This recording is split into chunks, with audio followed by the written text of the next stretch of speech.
Today is payday, so let's budget my biweekly paycheck using the cashless budgeting system. Let's get right into it. Hey y'all, welcome back to the channel. If you are new here, my name is Nikki. If you are returning, welcome back. Now, you know your girl got paid, and I said, you know what? This time around, let me show y'all exactly how I plan out my paycheck. So I did start it off a little bit because I was just getting into it, but I thought about it. I was like, you know what, let me just show them how I do it from scratch using my budget notebook. So in the previous video, I've already shown you how to set up the budget for the month and things like that. I showed you how I actually hole punch all of my worksheet, put it inside of my happy planner and those type of things. And if you are interested in my budget bundle, it comes with a debt tracker and guide. It comes with a savings tracker. It comes with the budget workbook, and it comes with the budgeting spreadsheet. So whatever your method is, whatever you like to use, I would suggest you doing that. I use all of them. In the beginning, I wasn't using the debt tracker and the savings tracker, but now that I'm going to be focusing on my student loans, I'm definitely going to be using and documenting that. But this is all about the bi-weekly paycheck, so let's get into that.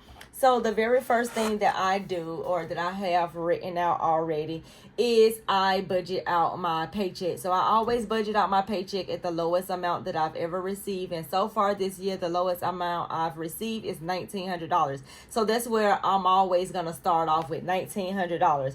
But my paycheck was actually $2,513.83 because I got it written over here if you see me looking. So that's where I'm going to put the actual amount in the actual section right here. So I'm going to go ahead and put down $2,513.83. Now, far as the remaining, like I said before, I like to budget at the lowest amount. So the lowest of the lowest to be remaining is $0.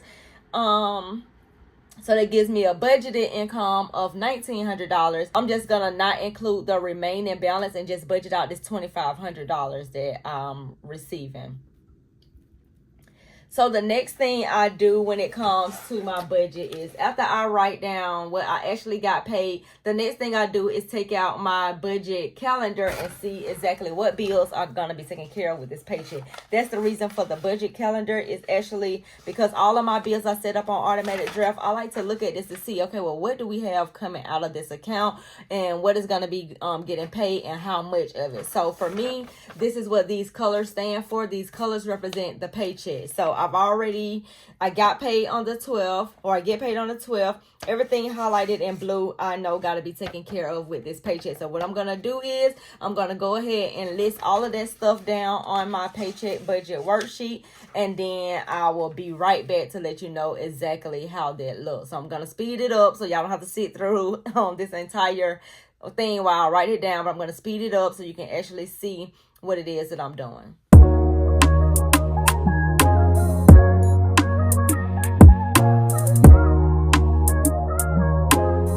So this is all of the bills and expenses that's supposed to be taken care of with this paycheck. Now, I know on my budget calendar, I also had food on there every single Sunday. However, I am going to the grocery store on my off day. I already have planned that out. So I'm going to be using that money. Instead of me going every single Sunday, I'm just going to use that money to go on Wednesday before I'm actually paid. So I do have a little bit over the $3,000. So that's what I'm going to be using, that remaining balance besides the $3,000 to take care of groceries. Hopefully it shouldn't be $150 because I still do have a lot of groceries in my refrigerator, but I do need to get like little knickknacks like rice, more milk, cereal, lettuce, taco shells and stuff like that, like little things or whatever. It shouldn't come up to $150, but knowing me and going to Walmart, you know how you always go in there for one thing and come out with many different things. But I'm planning on not to go over $150 in the grocery store, and maybe I'll take y'all with me so that way I can definitely hold myself accountable and just show you what it is that I be doing when I go to Walmart. But my total comes up to $834.21. And basically what I like to do is I like to highlight it the same color as what the paycheck is so that I can actually see what is going on.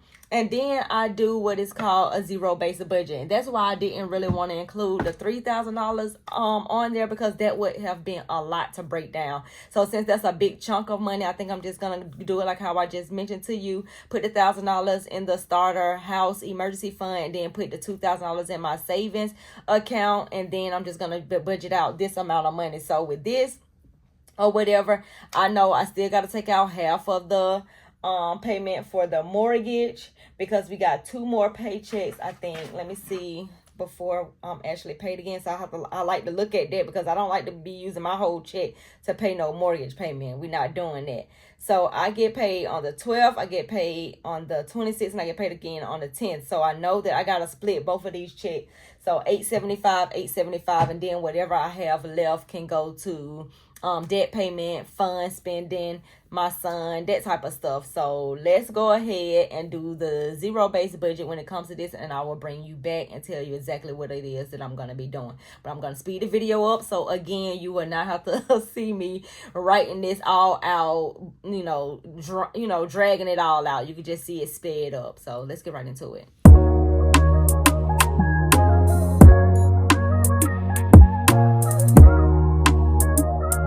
Okay, now I have written everything all the way out. So I put half of my mortgage and utilities to the side. That's $875.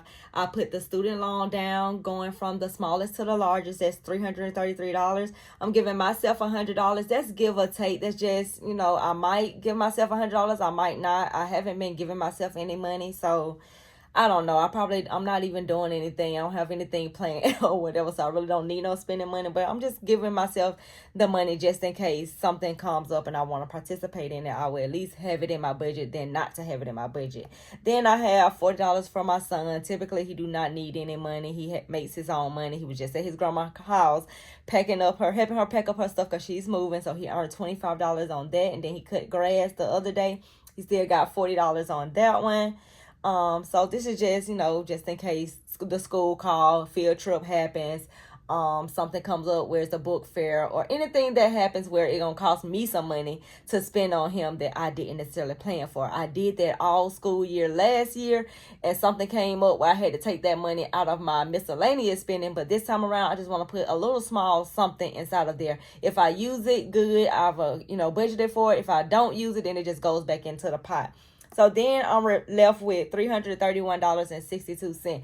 And the thing I know about with me is that something sometimes come up. Sometimes I forget about something. So I'm just going to leave $331 in the account just to roll over maybe to the next paycheck or whatever. Or just in case I may have missed something or whatever like that. Or maybe I might just go ahead and get that Ninja Celestial. I mean, not Ninja Celestial, but the Ninja, what is it called?